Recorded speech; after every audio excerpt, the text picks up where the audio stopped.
अजीब रिश्ता है मेरा ऊपर वाले के साथ।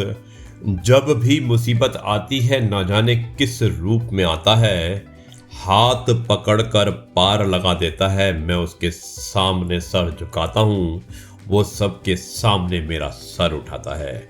सुप्रभात, नमस्कार, गुड मॉर्निंग, सत श्री अकाल और आदाब मेरे दोस्तों।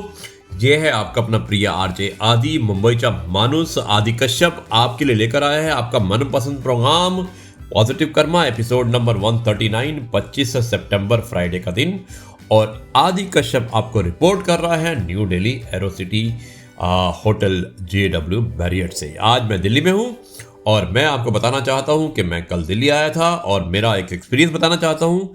कल मैं जो दिल्ली आया था विस्तारा एयरलाइन से आया था, जिसमें कि बहुत अच्छे ढंग से सबके साथ में ट्रीटमेंट किया गया था, सावधानियां बरती गई थी। इसलिए आप अगर ट्रैवल करते हैं तो आपको घबराने की ज़रूरत नहीं है। बहुत अच्छे ढंग से मिनिस्ट्री ऑफ सिविल एविएशन और जो एयरलाइंस है वो ट्रीट कर रही हैं अपने पैसेंजर्स के साथ में।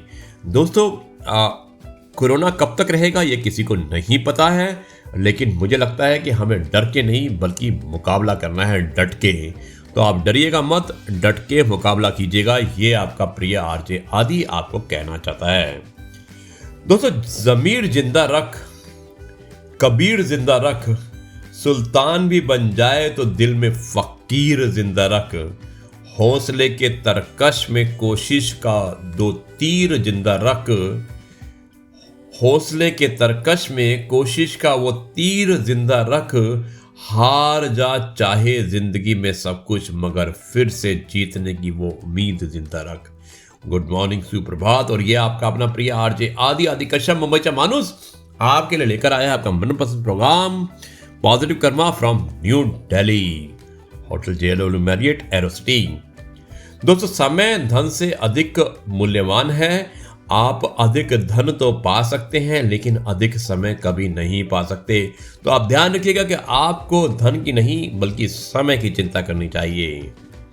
आपका समय बलवान है। तूने कैसे इंसान बनाए, इंसान कहे तो इंसानों की तौहीन होगी, शैतान कहें तो उनकी भी बदनामी होगी। तू ही बता क्या नाम दे इन्हें, स्वार्थ में डूबे, धर्म के नाम पर, कर्म के नाम पर। मासूम निर्बल का खून बहाएं, अबला की लूटे अस्मत। कितनों के सपने टूटे, कितनों का अरमान जलाएं। तेरे ही घर में घुसकर, नाम तेरा लेकर दुनिया को शमशान बनाए। दोस्तों, भाग्य के दरवाजे पर सर पीटने से बेहतर है कर्मों का तूफान पैदा करें, दरवाजे अपने आप खुल जाएंगे। इंसानियत बहुत बड़ा खजाना है, उसे लिबास में नहीं इंसान में तलाश करो। जय श्री कृष्णा। दोस्तों, ये है आपका अपना प्रिय आरजे आदि कश्यप, मुंबईचा मानुस, और आपके लिए लेकर आया है आपका मन पसंद प्रोग्राम पॉजिटिव कर्मा। और मुझे उम्मीद है कि ये आपको प्रोग्राम पसंद आ रहा होगा। दिन है शुक्रवार, 25 सितंबर। अब मैं इस कार्यक्रम को आगे बढ़ाता हूं और मुझे उम्मीद है कि यह कार्यक्रम आपको पसंद आ रहा होगा। और एक बात मैं आपको सुनाना चाहता हूं एक छोटे से ब्रेक के बाद।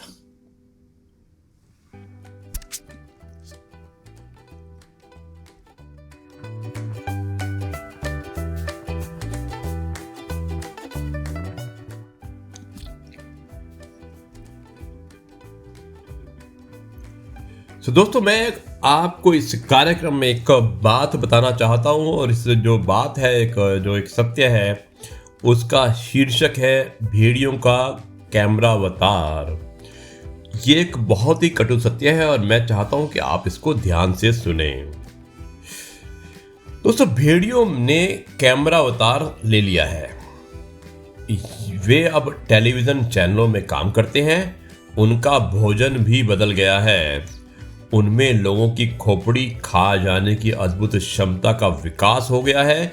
ये झूठ को सच बना देते हैं, कल्पना को असलियत, और किसी को पता भी नहीं चलता।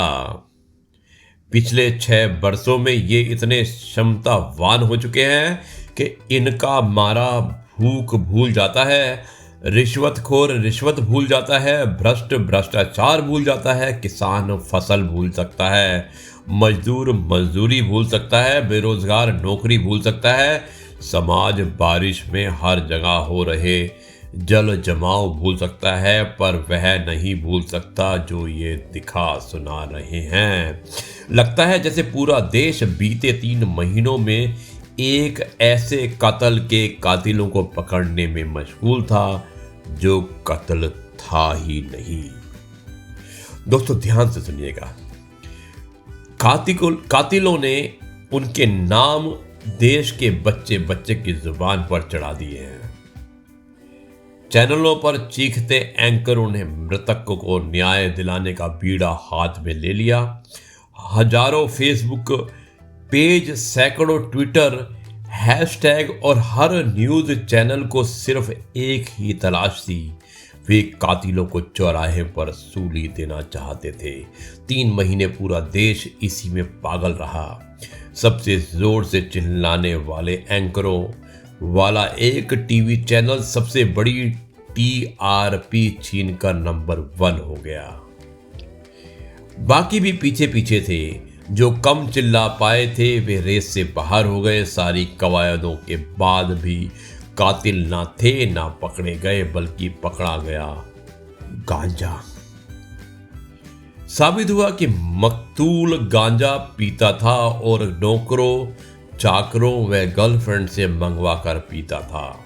उसकी गर्लफ्रेंड और नौकर उसकी गांजा सेवा में जेल में है। सामने आया कि कई और गर्लफ्रेंड उसके जीवन में आई गई, जिन पर हाथ खोलकर खर्च करता था। काफी पुराना कुछ मानसिक विकार भी था, जिसका जोर कोरोना काल में खतरनाक हो गया। बाकी एजेंसियों की रपट में पढ़ लीजिएगा जब वे लिख लेंगी, क्योंकि नतीजा यही आने वाला है। तो कत्ल 3 महीने बिका और अब गांजा बिक रहा है।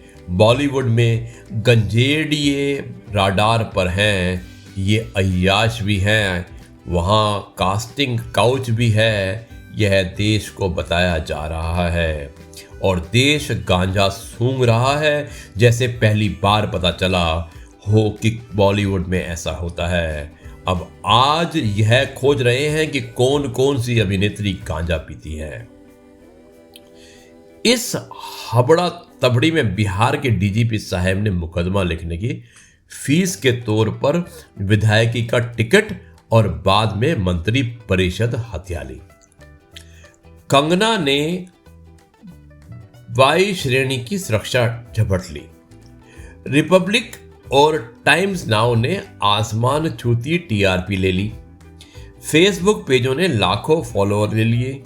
सुशांत की बहनें या बहनों और बहनोई के पोस्ट डिजिटल मीडिया के लिए पोस्ट एक्सक्लूसिव हो गए, यानी कि एक्सक्लूसिव हो गए। वो पोस्ट बहुत ही मोस्ट एक्सक्लूसिव हो गए और उन्हें सुप्रीम कोर्ट में रिप्रेजेंट कर रहे सीनियर एडवोकेट विकास सिंह सभी चैनलों पर 3 महीने पूरी शान और पूरी शाम सम्मान पाते हैं। जबकि मरहूम सुशांत सिंह को क्या मिला? कुछ नहीं दोस्तों, सारी दुनिया जान गई कि वह गांजे के नशे का गुलाम था, मानसिक बीमारी के गंभीर हो चुके खतरे में था, तमाम गर्लफ्रेंड रही, शाही खर्च था। जीते जी मरहूम ने जो नाम कमाया उसे 3 महीनों के इस मीडिया ट्रायल ने जमीन के अंदर मीलों गर्त में धकेल दिया। उसकी आखिरी गर्लफ्रेंड, उसका भाई और आखिरी दिनों के नौकर उसके लिए गांजा जुटाने में, अपराध में अब जेल में है। ये सब भेड़ियों के कैमरा अवतार का प्रतिफल है। वे सर्ववर्त हैं।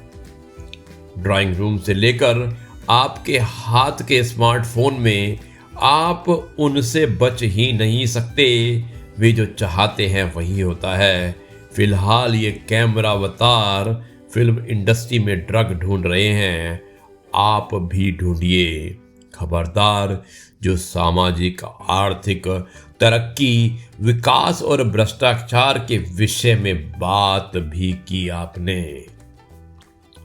दोस्तों, ये था एक कड़वा सच। मैं कभी ना किसी का पक्ष लेता हूँ और ना ही किसी के विपक्ष में बोलता हूँ। ये एक किसी ने मुझे भेजा था और मैंने आपको सुनाया है, और मुझे लगता है कि काफ़ी हद तक जो किसी ने भेजा है उसने उसकी रिसर्च की होगी और उसके बाद भेजा होगा। दोस्तों, big and heavy doors swing easily on small hinges. Similarly, all long-term relationships remain alive and steady on gestures of core, concern, and remembrance.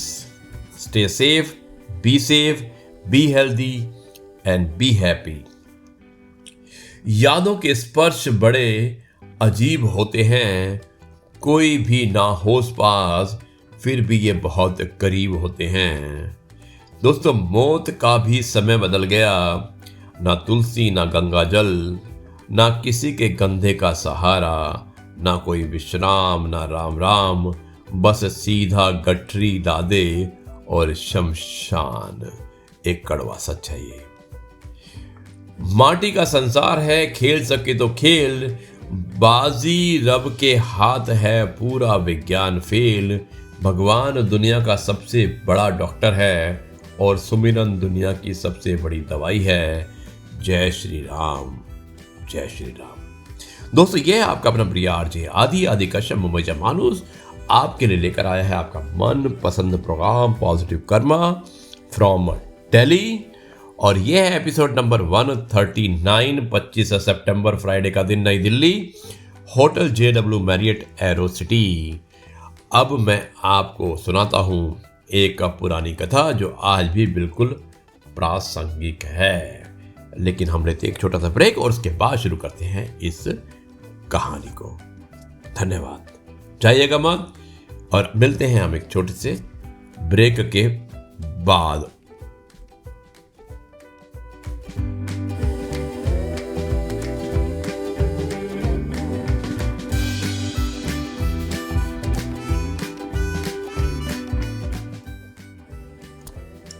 दोस्तों, ये है आपका अपना प्रिय आरजे आदि कश्यप मुंबई मानुस, और आपके लिए लेकर आया है आपका मनपसंद प्रोग्राम जिसका नाम है पॉजिटिव कर्मा। और इस कार्यक्रम को आज मैं प्रसारित कर रहा हूँ होटल JW मैरियट नई दिल्ली एरो सिटी से, और मुझे उम्मीद है कि यह कार्यक्रम आपको पसंद आ रहा होगा। तो इस कार्यक्रम का जो आखिरी पड़ाव होता है एक कहानी के रूप में होता है, और मैं आपको सुनाना चाहता हूँ एक कहानी, और मुझे उम्मीद है कि ये कहानी आपको पसंद आएगी। तो दोस्तों, अब शुरुआत करते हैं हम इस कहानी की, और ये कहानी बहुत ही अच्छी कहानी है, पुरानी कथा है जो आज भी बिल्कुल प्रासंगिक है। दोस्तों, शुरुआत करता हूँ इस कहानी की। एक राजा को राज करते हुए काफी समय हो गया था, बाल भी सफेद होने लगे थे। एक दिन उसने अपने दरबार में उत्सव रखा और अपने मित्र देशों के राजाओं को भी सादर आमंत्रित किया, और उसके साथ में अपने गुरुदेव को भी बुलाया। उत्सव को रोचक बनाने के लिए राज्य की सुप्रसिद्ध नर्तिका को भी बुलाया। जो नर्तकी जो होती है, जो डांसर होती है, उसको भी बुलाया गया। राजा ने कुछ स्वर्ण मुद्राएं अपने गुरुजी को भी दे दी। उन्होंने कहा कि ताकि नर्तिका के अच्छे गीत व नृत्य पर वे भी पुरस्कृत कर सके। सारी रात नृत्य चलता रहा। ब्रह्मा मुहूर्त की बेला आई। नर्तकी ने देखा कि मेरा तबले वाला ऊँग रहा है और तबले वाले को सावधान करना जरूरी है, वरना राजा का क्या भरोसा, दंड दे दे। तो उसको जगाने के लिए नर्तकी ने एक दोहा पढ़ा, और दोहा था, घड़ी गई थोड़ी रही, था में पल पल जाए, एक पलक के कारणे यूं ना कलंक लगाए। अब इस दोहे का अलग अलग व्यक्तियों ने अपने अनुरूप अर्थ निकाला। तबले वाला सतर्क होकर बजाने लगा। जब यह दोहा गुरुजी ने सुना तो गुरुजी ने सारी मोहरें उस नर्तकी को अर्पण कर दी। दोहा सुनते ही राजकुमारी ने भी अपना 9 लखा हार नर्तकी को भेंट दे दिया। दोहा सुनते ही राज्य के युवराज ने भी अपना मुकुट उतारकर उस नर्तकी को समर्पित कर दिया। राजा बहुत ही अचंभित हो गया। सोचने लगा रात भर से नृत्य चल रहा है, पर ये क्या। अचानक एक दोहे से सब अपनी मूल्यवान वस्तु बहुत ही खुश होकर नर्तकी को समर्पित कर रहे हैं। राजा सिंहासन से उठा और नर्तकी को बोला, एक दोहे द्वारा एक नीच सामान्य नर्तकी होकर भी तुमने सबको लूट लिया। जब ये बात राजा के गुरु ने सुनी तो गुरु के नेत्रों से आंसू आ गए और गुरु जी कहने लगे, राजा इसको नीच नर्तकी मत कह, ये अब मेरी गुरु बन गई है, क्योंकि इसके दोहे ने मेरी आंखें खोल दी है। दोहे से ये कह रही है कि मैं सारी उम्र जंगलों में भक्ति करता रहा और आखिरी समय में नर्तकी का मुजरा देखकर अपनी साधना नष्ट करने यहां चला आया हूं। भाई मैं तो चला। यह कहकर गुरुजी अपना कमंडल उठाकर जंगल की ओर चल पड़े। राजा की लड़की ने कहा, पिताजी मैं जवान हो गई हूं, आप आंखें बंद किए बैठे हैं, मेरा विवाह नहीं कर रहे थे। आज रात मैं आपके महावत के साथ भागकर अपना जीवन बर्बाद करने वाली थी, लेकिन इस नर्तकी के दोहे ने मुझे इस तरह से सुमति दी है कि जल्दबाजी ना कर, हो सकता है तेरा विवाह कल हो जाए। क्यों अपने पिता को कलंकित करने पर तुली है। युवराज ने कहा, महाराज आप वृद्ध हो चले हैं, फिर भी मुझे राज नहीं दे रहे। मैं आज रात ही आपके सिपाहियों से मिलकर आपका वध करने वाला था, लेकिन इस दोहे से उसने समझाया कि पगले, आज नहीं तो कल आखिर राज तो तुम ही को मिलने वाला है। क्यों अपने पिता के खून का कलंक अपने सर पर लेता है, थोड़ा धैर्य रख। जब ये सब बातें राजा ने सुनी तो राजा को भी आत्मज्ञान हो गया। राजा के मन में वैराग्य आ गया। राजा ने तुरंत फैसला लिया, क्यों ना मैं अभी युवराज का राज तिलक कर दूं। फिर क्या था, उसी समय राजा ने युवराज का राज तिलक किया। अपनी पुत्री को कहा, पुत्री दरबार में एक से एक राजकुमार आए हुए हैं, तुम अपनी इच्छा से किसी भी राजकुमार के गले में वरमाला डालकर उसको पति के रूप में चुन सकती हो। राजकुमारी ने ऐसा ही किया और राजा सब त्याग कर जंगल में गुरु की शरण में चला गया। ये सब देखकर नर्तकी ने सोचा, मेरे एक दोहे से इतने लोग सुधर गए, लेकिन मैं क्यों नहीं सुधर पाई। उसी समय नर्तकी ने भी वैराग्य आ गया। उसने अपने उसी समय निर्णय लिया कि आज से मैं अपना नृत्य बंद करती हूँ। हे प्रभु, मेरे पापों से मुझे क्षमा करना, बस आज से मैं सिर्फ तेरा नाम सुमिरन करूंगी। लॉकडाउन भी काफी निकल चुका है दोस्तों, बस थोड़ा ही बचा है। आइए आज हम इस दोहे का कोरोना को लेकर समीक्षा करके देख सकते हैं। तो हमने पिछले 22 मार्च से जो संयम बरता है, परेशानियां झेली हैं, ऐसा ना हो कि अंतिम क्षण में एक छोटी सी भूल, हमारी लापरवाही हमारे साथ ही साथ पूरे परिवार, समाज, हमारे गांव, शहर, राज्य एवं देश को ना ले बैठे। आइए हम सब मिलकर कोरोना से संघर्ष करें। घड़ी गई थोड़ी रही, था में पल पल जाए, एक पलक रे कान ने यूं ना कलंक लगाए। घर पर रहें, सुरक्षित रहें और सावधानियां बरतें। ध्यान रखिएगा, आपकी जो जान है वो किसी के लिए बहुत जरूरी है और बहुत कीमती है। दोस्तों, दुर्योधन ने श्री कृष्ण की पूरी नारायणी सेना मांग ली थी और अर्जुन ने केवल श्री कृष्ण को मांगा था।